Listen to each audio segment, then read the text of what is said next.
One afternoon in the spring of 2006, Damany Lewis, a math teacher at Parks Middle School in Atlanta, unlocked the room where standardized tests were kept. It was the week before his students took the Criterion-Referenced Competency Test, which determined whether schools in Georgia had met federal standards of achievement.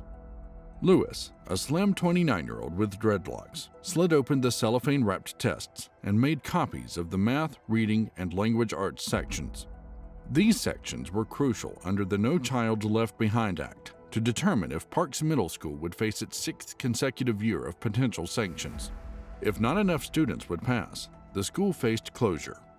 He refused to allow a system to label his hardworking students as failures and was determined to avert any loss of their motivation.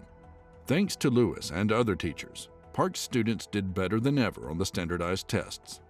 This is the story of the Atlanta Public Schools' massive cheating scandal, where teachers systematically changed students' test answers, resulting in widespread falsification of student achievement. At the turn of the millennium, American education was at a crossroads.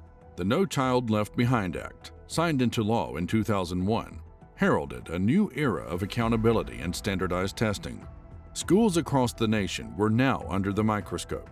Their funding and reputations hinged on their students' performance on state-administered exams. Atlanta Public Schools, a district grappling with underperformance, found itself under immense pressure to turn the tides. In an environment where test scores were the ultimate measure of success, the district was desperate to produce results. Superintendents and educators alike felt the squeeze. Failure to improve metrics could mean sanctions, or worse, closure. And as the early 2000s unfolded, Atlanta's educational landscape began to change. Test scores across the district rose steadily, a trend that did not go unnoticed. The city that had been wrestling with educational performance was suddenly lauded as a miracle of reform. Superintendent Beverly Hall, appointed in 1999, became synonymous with this turnaround, collecting accolades and a National Superintendent of the Year award in 2009. Her mantra, "No exceptions, no excuses," echoed through the school system. Under Hall's leadership, the district set aggressive targets for student achievement.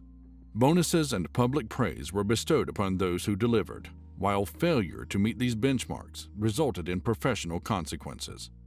The stakes were clear: perform or perish. And perform they did. By the mid-2000s, Atlanta reported dramatic improvements in student performance, with some schools doubling their scores. This surge in achievement wasn't just in isolated pockets, but was reported district-wide, stirring a mixture of admiration and disbelief in the educational community. Yet, as numbers soared, so did scrutiny. The extraordinary rise of Atlanta's test scores drew the eyes of statisticians and education experts. A state analysis in 2009 found that some schools in Atlanta had testing irregularities that were statistically improbable. The improbability of such consistent academic gains began to cast long shadows of doubt over the district's reported success, setting the stage for a deeper investigation into the roots of this sudden educational renaissance. The improbabilities flagged by experts were too glaring to ignore. It wasn't just a statistical anomaly, it was an alarm bell. Georgia's then governor, Sonny Perdue, unsettled by the findings, commissioned an independent investigation. He appointed 2 special prosecutors and a state agency to dig beneath the surface. What followed was a painstaking review of test papers, and unusually uniform answer patterns began to emerge across classrooms. The investigators wielded eraser analysis as a key tool, detecting classrooms where answer sheets had abnormal numbers of wrong-to-right changes. In a system where one erasure is common, Atlanta's schools were averaging a staggering number of changes per classroom. The probability of such corrections occurring by chance was less than 1 in a trillion, echoing a sentiment that there was deliberate intervention. As the evidence mounted, the truth became harder to contain. Interviews with educators revealed a culture of fear and intimidation, where the cost of not meeting targets was professionally and personally punitive. The confessions began as a trickle, and then a flood, uncovering a network of cheating that ran through the veins of the school district. It was a network that, once uncovered, would reveal how a relentless pursuit of success had compromised the very integrity of education in Atlanta. When the independent investigators' report finally saw the light of day, it read like a dossier on a crime ring, not a school district. The findings were damning. 178 teachers and principals in 44 schools had been involved in cheating. The report laid bare the systemic nature of the fraud, revealing that educators had been silently complicit or actively engaged in manipulating test scores. At the heart of the scandal was Superintendent Beverly Hall, who, the report claimed, either knew or should have known about the widespread cheating. The methods of cheating were as varied as they were inventive. Answers to test questions were changed, students were provided with correct responses during testing, and in some instances, attendance records were falsified to exclude underperforming students from the test-taking pool. The justification for these actions was chilling in its simplicity. The belief that the ends justified the means, that the pressure to perform was too great, and the fear of reprisal too intense to ignore. The exposure of the cheating scandal sent shockwaves through the educational system, far beyond Atlanta's borders. It called into question the very metrics by which educational success was measured, and challenged the nation to reflect on the unintended consequences of high-stakes testing. The fallout from the scandal was swift and severe. Legal proceedings kicked into gear, and the educators implicated found themselves facing the consequences of their actions.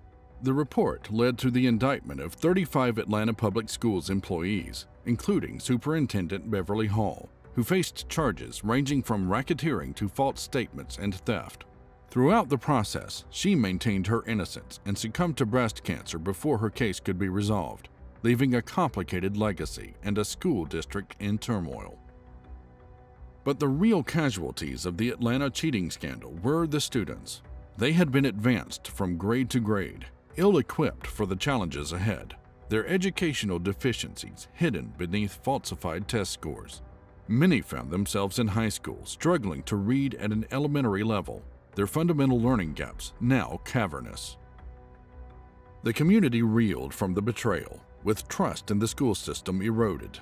Parents and local businesses who had championed the apparent success of the schools felt deceived.